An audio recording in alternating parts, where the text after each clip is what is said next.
परमात्मा एक है, एक तरह से ये झूठ है। लोगों को पता ही नहीं कि किस परमात्मा से क्या मांगना है। आप हनुमान मंदिर जाते हैं, मीठा चढ़ाते हैं हनुमान जी को और मांगते पता है क्या है लोग, कि हमारी बेटे की शादी करा दो। अब आप मुझे बताओ कि हनुमान जी शादी कब से कराने लगे? हनुमान जी तो खुद ब्रह्मचारी थे। ऐसे ही सभी का बना है।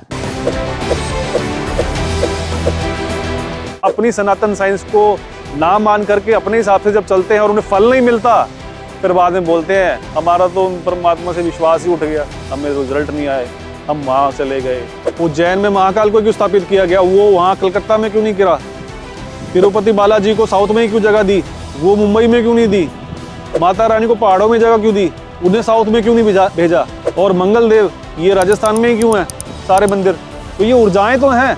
किसी भी मंदिर के अंदर सारे देवताओं की प्रतिमा नहीं है। कभी आपने सोचा है कि हनुमान जी का ज्यादातर मंदिर राजस्थान में ही क्यों? अगर डर लग रहा है तो फिर किस मंदिर में जाए? कारोबार में तरक्की चाहिए तो फिर कहाँ जाए? आज इन्हीं सवालों का जवाब जानेंगे। हमारे साथ आज बातचीत करने के लिए आचार्य भूपेश जी हैं। आचार्य जी, पहला सवाल यही होगा कि मंदिर मन के हिसाब से जाना चाहिए या फिर जो हम दिक्कतें फेस कर रहे हैं उसके हिसाब से?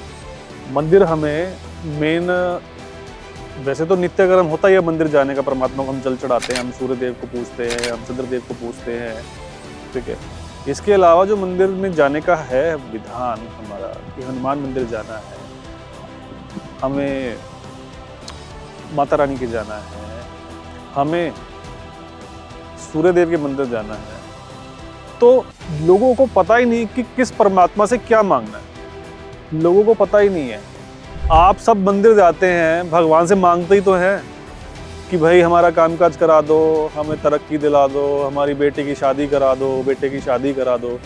हम परमात्मा के जाते हैं, मांगते ही हैं, लेकिन हमें ये पता ही नहीं है कि किस परमात्मा से क्या मांगना है।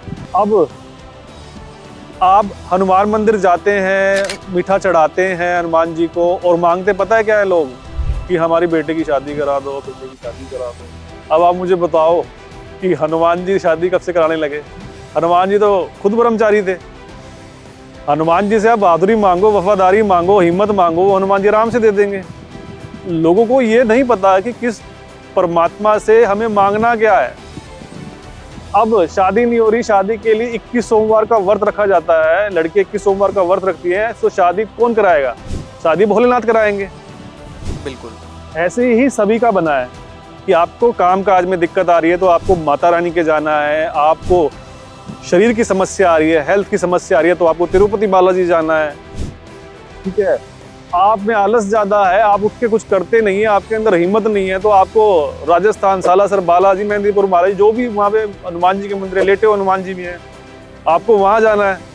तो लोगों को ये पता ही नहीं है कि किस परमात्मा से मांगना क्या है। और जब वो अपने ही अध्यात्म को मिक्स करके, अपनी सनातन साइंस को ना मान करके अपने हिसाब से जब चलते हैं और उन्हें फल नहीं मिलता, फिर बाद में बोलते हैं हमारा तो परमात्मा से विश्वास ही उठ गया, हमें रिजल्ट नहीं आए, हम वहाँ चले गए। गुरु के पास बन जाता है, कोई गुरु के चला जाता है।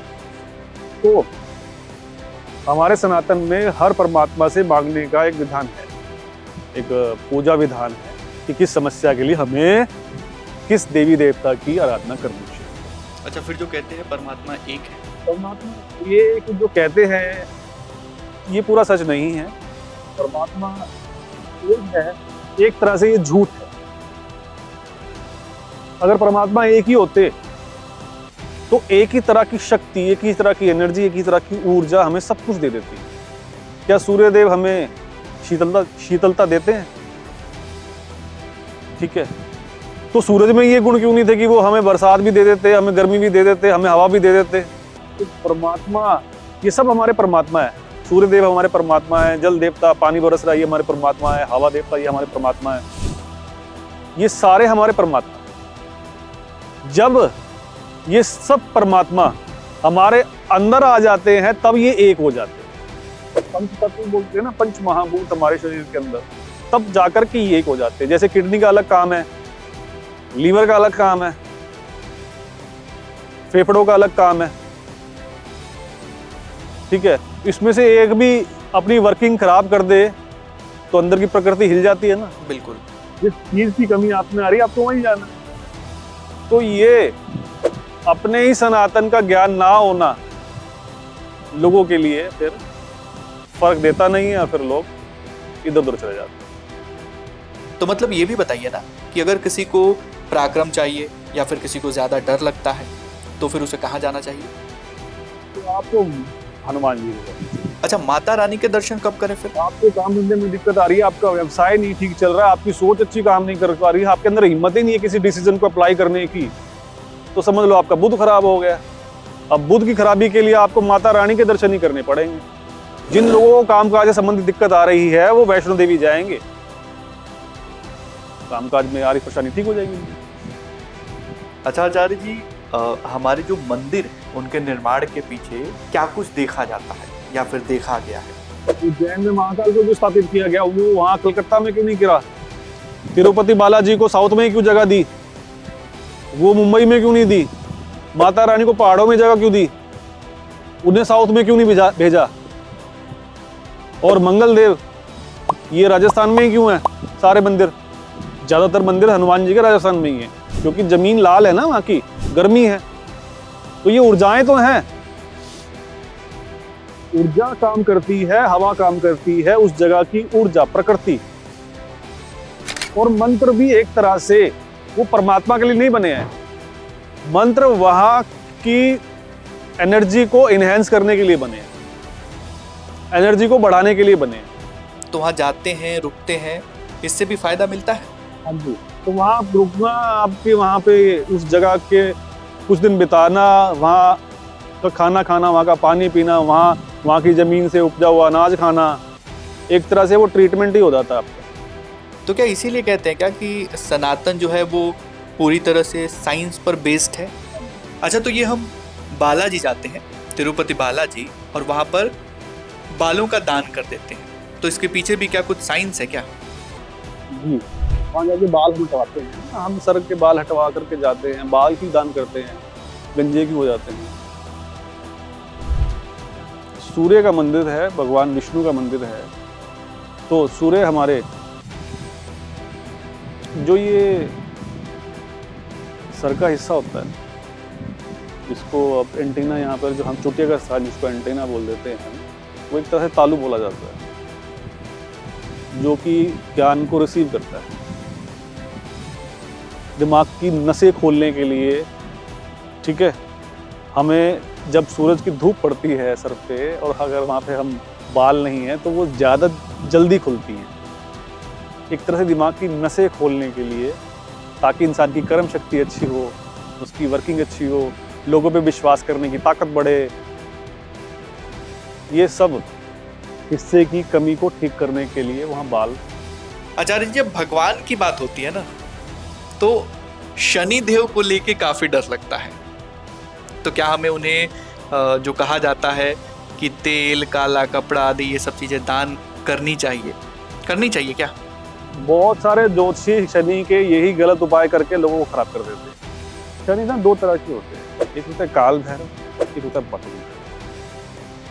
शनि जो बुरा है वो है काल भैरव। काल भैरव कौन? जिसके हाथ में, एक हाथ में मुंडी है, एक हाथ में शराब का प्याला है। जो लोग झगड़े के स्वभाव के होते हैं, हर किसी से लड़ते हैं, उठ के कुछ करते नहीं, कामकाज कुछ करते नहीं, बीमारियों से ग्रसित रहते हैं, वो है काल भैरव, यानी कि बुरा शनि। एक शनि है बटुक भैरव, जो कि लंबे दिखाए गए हैं और उनके पास में कुत्ते दिखाए गए हैं, उनको द्वारपाल बनाया गया माता का। वो बड़े सौम्य हैं, वो मीठा बोलने वाले, हर किसी की मदद करने वाले, किसी के सामने झुकने वाले, झगड़ते नहीं हैं, अच्छा बिजनेस देते हैं, इंडस्ट्री चलाने वाले, ये होते हैं बटुक भैरव। इनको बोलते हैं शुभ शनि।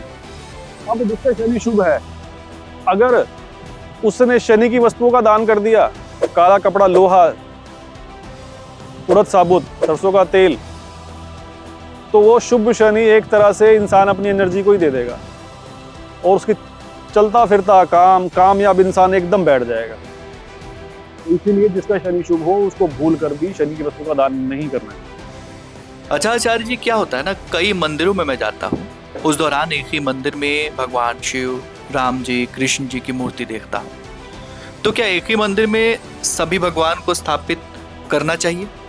ये एक नया चला है जो कि हमारे अध्यात्म का ही सत्यानाश कर रहा है।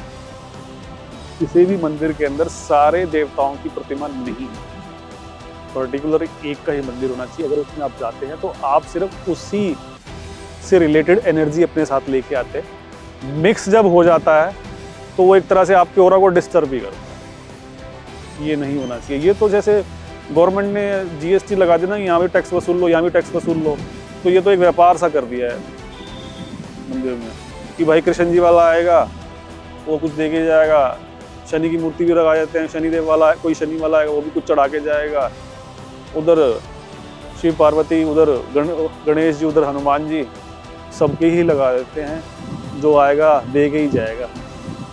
ये खराब हो गया सर। इसमें ये भी है ना कि जिन लोगों को शनि के दर्शन नहीं करने चाहिए वो भी ना चाहते हुए भी दर्शन कर लेते हैं। दर्शन कर लेता है, चढ़ा देता है, फिर वहाँ पे भी चढ़ा देता है, तो एक तरह का अच्छा, फिर ऐसा क्यों होता है? मतलब खराब हो गया है ये। जो प्योरिटी होती है सनातन की, जो प्योरिटी है, जो साइंस है, जो एक्यूरेट साइंस है, उसमें मिलावट या डिस्टरबेंस कह सकते हैं, ताकि कुछ खराबी बनी, या यूँ कह सकते हैं उस डिस्टरबेंस की वजह से जो रियल ट्रीटमेंट लोगों का होना चाहिए था, जो एक्यूरेट ट्रीटमेंट लोगों का होना चाहिए था, जिसके लिए मंदिरों का निर्माण सनातन में किया गया था, वो खराब हो ये लोगों के इनकी वजह से। हाँ, हमारे पंडितों की वजह से, या जो इनके मठ के संचालक होते हैं, मंदिरों के संचालक होते हैं, उनके ज्ञान की कमी की वजह से या लालच की वजह से